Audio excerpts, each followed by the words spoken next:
بسم الله الرحمن الرحيم. هنكمل الكورس المجاني الخاص بالدنتال موشن ديزاين واستخدامات الاي اي. هنشرح باذن الله دلوقتي الماسكات والشيبز وازاي بنرسمها على الاسنان وازاي بنعمل ماسك او بنتحكم في ان احنا نقص جزء معين من الصوره. بس قبل ما نبدا خلينا نتكلم على شويه حاجات برضو في التايم لاين واحده واحده. زي ما قلت لكم الحاجات دي كلها فيديوهات تاسيسيه قبل ما نبدا بتطبيق التوتوريال اللي احنا شفناه في اول الكورس. طيب انا دلوقتي عندي على التايم لاين زي ما عرفنا مع بعض شكل الصور وشكل ترتيب الطبقات وترتيب اللايرز. انا دلوقتي عندي 3 صور على التايم لاين: صوره البيفور اكسترا اورال، وصوره الافتر اكسترا اورال، وصوره الافتر انترا اورال. هنجيب صوره الافتر انترا اورال هنزقها لقدام شويه كده، عايزين بس صوره البيفور اكسترا اورال هي اللي تبقى ظاهره، وهندوس سبيس. فزي ما انتم شايفين اللي حصل قدامنا اهو، دي الحاجات اللي احنا عملناها مع بعض اصلا اوريدي في الفيديو اللي فات. عايزين نعرف شويه حاجات كده في التايم لاين بنتحكم فيها. مثلا انا عندي الصوره الاولانيه اللي هي صوره البيفور اكسترا اورال، احنا كنا ضايفين عليها افكت اسمه كاميرا لينس بلور. الافكت ده ظاهر معانا. طيب انا عايز ان انا اخفي الافكت ده او عايز ان انا ما اخلوش يشتغل. بعمل ايه؟ بقوم دايس حرف الاي. لما بدوس حرف الاي بيقوم مطلع لي الافكتات او الافكتس اللي معموله على كل لاير. انا مثلا الافتر اكسترا اورال هدوس حرف الاي مش هيطلع لي حاجه لاني ما ضفتش عليها افكت من قائمه الافكتس اند بريسيتس اللي جنب اللي على اليمين هنا عندي. طيب مثلا صوره الافتر انترا اورال نفس الكلام، لو دوست حرف الاي من الكيبورد مش هيطلع لي حاجه. انما البيفور اكسترا اورال لو دوست عليها حرف الاي هيقوم مطلع لي الايفكت اللي معمول عندي اللي هو ايفكت الكاميرا لينس بلور. طيب انا عايز الغي تفعيل الايفكت ده، مش عايز امسحه، لا انا عايز الغي تفعيله. لو عايز امسحه هحدد عليه وهدوس باك سبيس، اتمسح. لا عايز ارجعه تاني هدوس كنترول زد. عايز الغي تفعيله لوقت بس من الزمن، وقت معين من الزمن، واقول لكم فايده الغاء تفعيل الايفكت ده ايه. هلغي تفعيله عن طريق ان انا بدوس هنا، فكده الايفكت اتلغى تفعيله. هدوس كده تاني هنا الايفكت اشتغل، هدوس تاني هنا الايفكت اتلغى تفعيله. طيب انا بلغي التفعيل ليه؟ علشان شايفين الريندر اللي انا قلت لكم عليه في الفيديو اللي فات، احنا عايزين العلامه دي تكون خضراء. احنا بنعمل الايفكت وبنعمل الحركه بتاعته وبنعمل الانيميشن بتاعه، بعد كده بنلغي التفعيل بتاعه. بنلغي التفعيل بتاعه امتى؟ لو كانت امكانيات الجهاز عندنا تقيله وكان البروجكت اللي احنا شغالين عليه تقيل جدا، فساعتها بنقوم دايسين كده في حته فاضيه في التايم لاين. انا دلوقتي مش دايس على اي لاير، تمام؟ انا مش دايس دلوقتي خالص على اي لاير، دايس كده في حته فراغ، واقوم دايس حرف الاي، فهيقوم مطلع لي كل الافكتات اللي معموله في البروجكت بتاعي. وليكن انا كان عندي 50 لاير، انا دلوقتي عندي 3 لايرز بس. لو كان عندي 50 لاير هيطلع لي كل الافكتس اللي انا عاملها على ال 50 لايرز بتوعي. هقوم ملاغي التفعيل بتاع الافكتات بتاعتي اللي انا شايف انها تقيله، زي مثلا افكت البلور، افكت الجلو، افكت في افكتس كتير جدا. بقوم لاغي التفعيل بتاعها مؤقتا لحد ما بخلص شغل، وقبل ما بعمل ريندر وقبل ما بصدر الفيديو بكواليتي عاليه ببدا ان انا افعل الايفكت بتاعي تاني علشان يترندر الفيديو بالافكت وهو متفعل. بس طول ما انا شغال علشان ما اخليش الجهاز يهنج وما اخليش الشغل تقيل بلغي تفعيل الافكتات بتاعتي. خلينا ندوس كنترول اس ونتفرج تاني كده مع بعض على الفيديو بتاعنا اللي احنا كنا عاملينه. عايزين نبدا دلوقتي شرح على الماسكات او على طريقه عمل الماسك، ازاي بعمل ماسك وايه هو الماسك ده اصلا. طيب خلونا كده مع بعض. انا هشيل اللاير بتاعه البيفور اكسترا اورال والافتر اكسترا اورال، انا مش همسحهم، انا هشيل العين بس من جنبهم. يعني ايش ان العين يعني هم مش موجودين دلوقتي. يعني انا لما بجيب الانديكيتور فوقهم الانديكيتور مش قاريهم عشان احنا شلنا العين من عليهم خلاص. مش عايزين نبص عليهم دلوقتي، احنا عايزين نبص بس على الافتر انترا اورال. عايزينها هي يعني انا دلوقتي كاني ماسحهم بس هم في التايم لاين. طيب عايزين بس نجيب دلوقتي ايه، نجيب الانديكيتور في البدايه ونجيب الافتر انترا اورال وادوس حرف الجيم عشان اجيبها في البدايه، وابدا ان انا اعمل الماسك بتاعي. يعني ايه ماسك بتاعي؟ هنفهم مع بعض دلوقتي اكتر واكتر. هحدد اللاير بتاعتي، اتاكد ان انا محدد اللاير بتاعتي، لازم اكون متاكد من الموضوع ده، واقوم دايس من الكيبورد حرف الجي. هنلاحظ ان هو جاب لي حاجه اسمها البين تول. البين تول دي عباره عن ان انا برسم اشكال او شكل حوالين الاسنان، الشكل اللي انا عايز اقص بيه. انا عايز اقص الابر ارش بس، انا عايز الابر ارش بس هو اللي يكون موجود في الصوره دي. هبدا ان انا اعمل ايه؟ هبدا ان انا دلوقتي عملت ايه؟ دوست مسطره ونزلت بس اللاير اللي تحت عشان احرك الورك سبيس بتاعي. هعمل زوم ان على قد ما اقدر، وبعد كده هقوم جايب دي واخليها فل، وابدا ان انا اعمل الماسك بتاعي. بعمل الماسك بتاعي ازاي؟ انا هحدد الاسنان بتاعه الابر ارش بس، وهقوم قافل الماسك بتاعي في الاخر بالشكل اللي احنا هنشوفه مع بعض دلوقتي حالا. هاجي عند اول سنه، ظاهره عندي، وهقوم حاطط كليك شمال فحط لي نقطه. بعد كده هبدا ان انا بقى ارسم الشكل بتاعي. انا برسم ازاي بقى بالبين تول دي عايزه ممارسه وتطبيق كتير جدا جدا جدا. يعني عايزكم مثلا تجربوا الموضوع ده بدل المره 10. علشان تتقنوا الرسم وتتقنوا التحديد وتتقنوا السلكشن، لان دي التفاصيل هي اللي بتفرق شكل فيديو بروفيشنال من فيديو لا. طيب بنعمل ايه بقى علشان نبدا ان احنا نطبق بشكل عملي مع بعض؟ اول حاجه زي ما قلت لكم احنا ضفنا البوينت الاولى اهو. هقوم جاي عند البوينت الثانيه هدوس وهفضل دايس، مش هسيب، هفضل دايس وابدا ان انا اغير في شكل الكيرف بتاعي علشان اعمل الكيرف اللي هو الكيرف بتاع السن، اللفه بتاعه السن. طيب هعمل زوم ان كده اكتر، وبعد كده مسطره علشان اجيب شكلها عامل ازاي. هنلاحظ ان في جزء هنا ايه اسود، ده مش السنه، فابدا ان انا اجيب النقطه الثانيه اللي انا عملتها وادوس عليها كليك شمال واطلعها لفوق شويه، اتحكم في مكانها. طيب دلوقتي انا عايز اكمل لهنا، يعني انا دلوقتي اتجاهي اللي جاي او البوينت الجايه اللي انا هرسمها هيكون اتجاهها طالع الاتجاه اللي انا برسمه بالماوس ده. ولكن انا ملاحظ ان انا في عندي تو هاندلز، هاندل اللي تحت والهاندل اللي فوق. الهاندل دي باصه لفوق كده والهاندل دي باصه لفوق كده، انا عايز اوجهها، اتجاهها بيدل على البوينت الجديده اللي انا هرسمها هتكون اتجاهها فين. فانا عايز اجيبها لتحت شويه، فلو جبتها لتحت شويه كده هنلاحظ ان الكيرف بيبوظ، فاقوم دايس كنترول زد واقوم دايس حرف او دايس على الالت من الكيبورد، فنلاحظ ان شكل المؤشر اتغير، واقوم موجهها. انا بس بوجهها، بقول لها انا البوينت الجايه هرسمها هنا.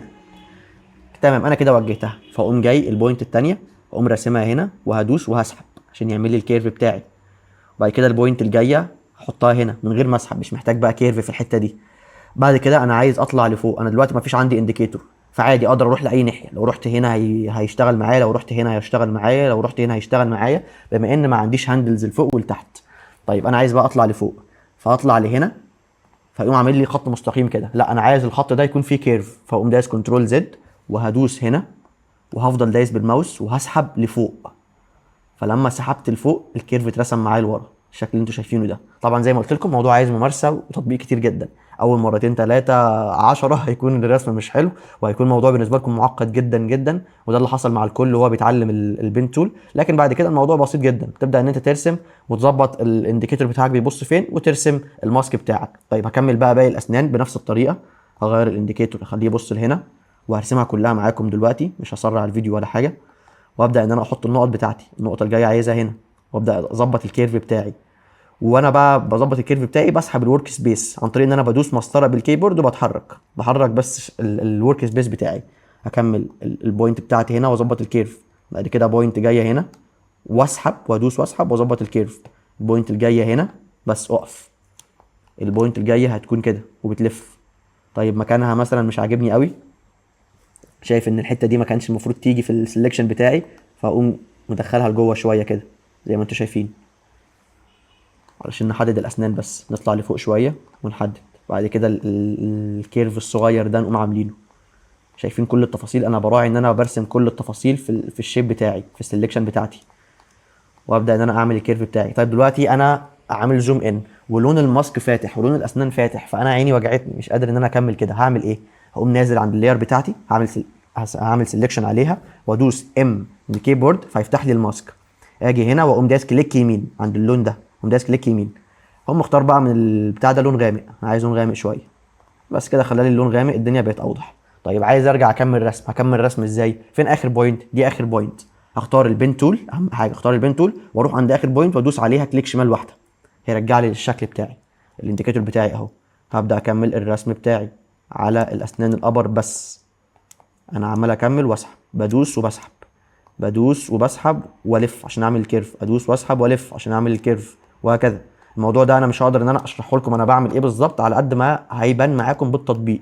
لما تيجي ترسم حاجه وتشوف شكل الكيرف بيترسم ازاي هتفهم بقى الكيرف والحاجات دي بتترسم. انا دلوقتي عايز اعمل نقطه هنا، هدوس وهفضل دايس وهسحب لتحت ولفوق شويه علشان اظبط شكل الكيرف بتاعي. بس كده شكل الكيرف بتاعي ظبط. طيب انا عندي الانديكيتور بقى متوجه غلط، هقوم موجهه انا صح بالت واخليه يتوجه صح واكمل الرسمه، وهكذا. ارجعوا شوفوا الفيديو برضو تاني مره واثنين وثلاثه وطبقوا ورايا خطوه بخطوه. الحاجات دي والتفاصيل الصغيره دي زي ما قلت لكم بتفرق جدا في الشغل وبتفرق في الكواليتي بعد كده، بتخلي شكل الفيديو بروفيشنال، بتخلي شكل السلكشن والشيبز اللي بترسموها بروفيشنال. هكمل رسمه، بكمل الرسمه بتاعتي لحد ما ارسم او اعزل الابر ارش. انا برسم بسرعه شويه ولكن خلاص احنا فهمنا الفكره، هتطبقوها بقى مع نفسكم. طيب دلوقتي انا خلاص وصلت لهنا، هدوس شيفت وضاء، وبعد كده هعمل سكرول داون انا وصلت لهنا، وصلت للحته دي، عايز بقى اقفل الماسك بتاعي. هقفله ازاي؟ هعمل زوم ان، سكرول اب، زوم ان تاني، سكرول اب لحد ما اوصل للاخير، اخر نقطه انا كنت عاملها. دي اخر نقطه انا كنت عاملها اهي. خليني بس اغير اللون، خليه فاتح شويه. اهي دي اخر نقطه انا كنت عاملها. هبدا ان انا اودي اخر نقطه دي لهنا في الفراغ ده، في الحته الفاضيه. بعد كده هدوس شيفت وضاء واعمل سكرول علشان اعمل زوم اوت، سكرول داون وسكرول اب، سكرول داون وسكرول اب. بعد كده انا خلاص دلوقتي هتحرك بقى في الحته الفاضيه دي. انا عمال اتحرك في الحته الفاضيه وبرسم ماسك في الحته الفاضيه. طيب بعدين هعمل ايه؟ هوصل اخر بوينت باول بوينت. انا قفلت الماسك بتاعي. انا كده عزلت الابر ارش عن اللور ارش. انا كده بقى عندي ماسك منفصل، ماسك للابر ارش. حلو قوي الكلام ده. طيب دلوقتي انا عايز اعمل تريكايه. انا كده اتعلمنا الماسكات حرفيا، احنا اتعلمنا دلوقتي حاجه كبيره جدا جدا جدا في مهاره الدنتال موشن.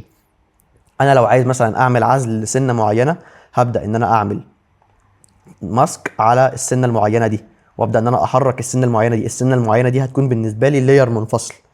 خلونا كده نعملها مع بعض تطبيق عملي. هبدا ان انا احدد اللاير بتاعتي. انا عايز اللاير بتاعتي دي عايز يكون في منها اتنين. يعني ايه في منها اتنين؟ يعني انا عايز اضاعفها، عايزها يكون فيها اكتر من لاير. هعمل ايه؟ خلينا كده علشان انا مش علشان نفهم انا بقول ايه. هدوس كنترول دي من الكيبورد، ونلاحظ ان اللاير حصل لها دبليكيشن، بقت اللاير بتاعتي اتنين. طيب من اللاير التانيه دي انا عايز اختار منها وليكن الليفت سنترال دي بس، عايز احدد منها الليفت سنترال بس. هقوم عامل ايه؟ هقوم دايس ام من الكيبورد وانا محددها. هدوس ام وهمسح الماسك اللي انا عامله اوريدي خلاص، باك سبيس مش عايزه. وهبدا ان انا اسمي اللاير دي. هدوس انتر وهسميها، انا دوست عليها انتر وهسميها جوه التايم لاين، هسميها upper left central. يمكن اسميها مثلا 2 2 او 2 1 سوري، اللي هو التسميه بالارقام، ولكن انا بفضل يكون التسميه بالحروف علشان ما اتلخبطش وما لخبطش نفسي بس، وتكون الدنيا واضحه معايا. upper left central اهي. طيب دلوقتي انا عايز اعمل ماسك عليها هي بس. هقوم اعمل ايه؟ زوم ان، زوم ان اهو لحد ما تبقى هي بس اللي قدامي، وابدا ان انا اعمل ماسك عليها. نعمل ماسك عليها بالشكل اللي احنا اتعلمناه من شويه ازاي بنعمل الماسك. على قد ما اقدر اخلي الماسك دقيق وجايب كل التفاصيل. انا هرسمه بس بسرعه شويه دلوقتي، لكن زي ما قلت لكم على قد ما اقدر بحاول اخلي الماسك ده دقيق جدا وجايب لي كل التفاصيل اللي قدامي. طيب قربنا نخلص الماسك اهو. بظبط بس البوينتس بتاعتي وبقفل الماسك. انا كده ده هدوس بقى شيفت وضاء. انا كده دي اللاير دي فيها السنه وبس. طيب هندوس حرف الاس. خلينا بس دلوقتي هنعمل تطبيق لحاجات كتير احنا خدناها. هندوس حرف الاس وهنبدا ان احنا نكبر السكيل. فنلاحظ ان هي بتكبر، بس هي بتكبر حوالين ايه؟ ندوس كنترول وزد. هي بتكبر حوالين الانكر بوينت. طب فين الانكر بوينت بتاعها؟ الانكر بوينت بتاعها اهو. يعني الانكر بوينت بتاع الابر سنترال هنا. لا انا عايز الانكر بوينت بتاع الابر سنترال يكون عند الابر سنترال. فهقوم محدد الابر سنترال اهي، ابر ليفت سنترال، واقوم دايس كنترول وكليك شمال مرتين هنا. فالانكر بوينت بتاعتي وصلت لي في نص السنه. هبدا ان انا اكبر السكيل بتاعها. هدوس شيفت وبي غير البوزيشن بتاعها. فنلاحظ زي ما انتم شايفين ان احنا بنتحرك وبنتحكم في السنه وبس. السنه بقت لاير والابر ارش بقى لاير. نتفرج كده على الفيديو. بقى ده شكل الفيديو بتاعنا، عندي سنه وعندي ابر ارش. نبدا بقى ان احنا نعمل بقى الافكتات والحركات بتاعتنا اللي احنا بنشوفها في الفيديوهات. نجيب السنه من قدام لورا، نجيب السنه من فوق لتحت، شمال ليمين، نعمل مثلا اوباستي على السنه، نبدا ان احنا نرجع السنه لمكانها تاني. نبدا اي حاجه بقى تخطر على بالي هبدا ان انا اعملها وابدا ان انا احركها. احنا بس دلوقتي فهمنا ايه؟ فهمنا مبدا الشغل بتاع الماسك، فهمنا بنعمل ماسك ازاي، وعرفنا ازاي بنعمل ماسك او نعمل دوبليكيشن للاير علشان نعمل فيها اكتر من ماسك. طيب حلو قوي الكلام ده.